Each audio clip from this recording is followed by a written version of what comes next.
C'est pas si mauvais le DK en fait.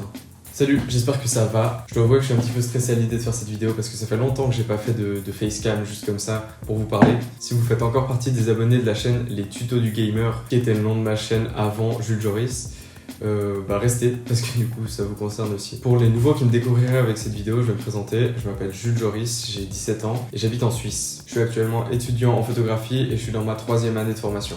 Je me suis toujours intéressé à la vidéo ou à la photo en général, c'est pour ça que cette voie m'a semblé particulièrement judicieuse, professionnellement parlant. Sur cette chaîne avant, je faisais des tutos et du gaming, époque révolue, parce que je me suis rendu compte que c'était vraiment pas ce qui me plaisait le plus. J'étais vraiment dans l'optique de faire des vidéos pour que ça marche. J'ai vite arrêté parce que j'avais aucune passion pour le gaming et c'est toujours pas le cas d'ailleurs. Les tutos non plus, c'était pas ce qui me passionnait le plus. Même si ça marchait un petit peu, sans passion, j'ai pas réussi à vraiment garder la motivation de le faire. J'ai donc un petit peu abandonné ma chaîne YouTube afin de me concentrer sur plutôt mes études et sur la photographie en général, plutôt que la vidéo. Mais il me restait quand même au fond de moi un petit peu cette envie de faire de la vidéo parce que c'était par là que j'avais commencé avant même d'entrer en école de photographie. C'était plutôt la vidéo qui m'intéressait. Et au fil de certaines discussions avec des amis qui font plutôt de la vidéo que de la photo, j'ai eu cette envie qui a été un petit peu renouvelée en moi et j'ai vraiment voulu recommencer à faire un peu des vidéos. Alors comme vous avez pu le voir, ça s'est manifesté par un changement de nom de chaîne, passer de Les Tutos du Gamer à Jules Joris, ce qui était un très bon choix je pense. J'ai refait la bannière, j'ai refait la photo de profil de la chaîne et surtout j'ai mis en non répertorié toutes les vidéos de Les Tutos du Gamer qui sont vraiment plus d'actualité. Mais du coup je me retrouvais avec une chaîne YouTube de un petit peu plus de 500 abonnés et de pas savoir quoi mettre dessus. Et comme c'est le manque de passion qui m'a fait arrêter la dernière fois, je me suis dit autant parler de quelque chose qui me passionne vraiment, comme ça j'aurais pas besoin de me motiver spécialement pour en faire des vidéos et pour le partager. Donc si vous attendez encore à avoir des tutos ou du gaming, c'est plus du tout la bonne chaîne pour ça. Ici maintenant on va parler de photographie et de vidéo en général. Il va peut-être y avoir des sujets un petit peu plus larges de temps en temps, mais en général ce sera très axé sur ces deux thèmes-là. Comme vous avez pu le voir, j'ai sorti 2 vidéos récemment, qui étaient des vidéos que j'ai pris énormément de plaisir à faire, mais qui malheureusement me prenaient beaucoup trop de temps à faire parce que j'essayais vraiment d'avoir la chose la plus parfaite possible et c'était vraiment des choses assez lourdes à faire et pour la régularité c'est pas fou. Il fallait que je trouve un format un petit peu plus léger, quelque chose qui me permettait de poster plus régulièrement des vidéos et qui me prenait aussi moins de temps et moins d'énergie à faire parce que sinon j'arrivais vraiment pas à faire un compromis avec mes études et YouTube. Ça veut pas dire qu'il y aura plus de vidéos qui sont très travaillées comme les 2 dernières que vous pouvez encore voir d'ailleurs sur ma chaîne YouTube si vous voulez aller les voir. Mais ça veut dire que je vais faire des choses un petit peu plus simples pour pouvoir poster un petit peu régulièrement. Et pour ça, j'ai eu un coup de cœur pour un youtubeur qui s'appelle Pierre Lambert, qui est français, je vous mets sa chaîne dans la description. C'est aussi un photographe et un vidéaste, et il utilise un moyen pour partager son travail que j'ai trouvé génial.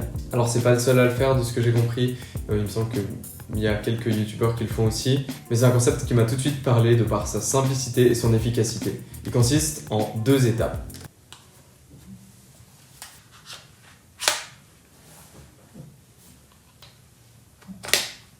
Une caméra d'action, un appareil photo, vous voyez ce que je vois pendant le shooting et les images s'affichent en temps réel sur une partie de l'écran. Je trouve ce concept incroyable et en plus il y a un petit côté satisfaisant. Ça règle surtout un gros problème que j'avais pour les shootings en général, c'est que j'avais beaucoup de photos que je trouvais super chouettes, mais je pouvais pas toutes les poster parce que sur un shooting de 700 photos, il y en avait peut-être 50 que je gardais et 50 posts sur Instagram, ça fait beaucoup quand même. Maintenant avec ce concept là, j'ai plus qu'à afficher le nombre de photos que je veux pendant le shooting et c'est un petit peu plus intéressant qu'un vulgaire diaporama de photos.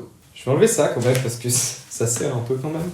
En dehors de ce concept de vidéo immersive, je vais aussi vous proposer des making-of pour certaines images que j'ai pu faire. Je reçois régulièrement des messages, surtout pour les astrophotographies, qui me demandent quel réglage j'ai utilisé, ce genre de choses. Et je pense que c'est mieux d'y répondre en vidéo que juste en message. Ces making-of, ils seront sous forme de facecam où j'explique les différentes étapes et aussi quelques images sur le terrain pendant que je suis en train de prendre les photos pour que je puisse vous montrer des exemples et que ce soit un petit peu plus parlant que simplement de la théorie. Je pense que ça pourrait en inspirer certains et vous aider à atteindre le même résultat parce qu'il ne faut pas franchement énormément de matériel pour avoir un résultat à la hauteur de nos attentes. Je précise quand même que je ne suis pas professionnel, je suis en train de le devenir grâce à ma formation, mais je ne sais pas tout et je ne saurai jamais tout. Donc n'hésitez surtout pas à me corriger si je fais des erreurs en commentaire ou même à venir me le dire en DM sur Instagram. Je vous répondrai avec grand plaisir.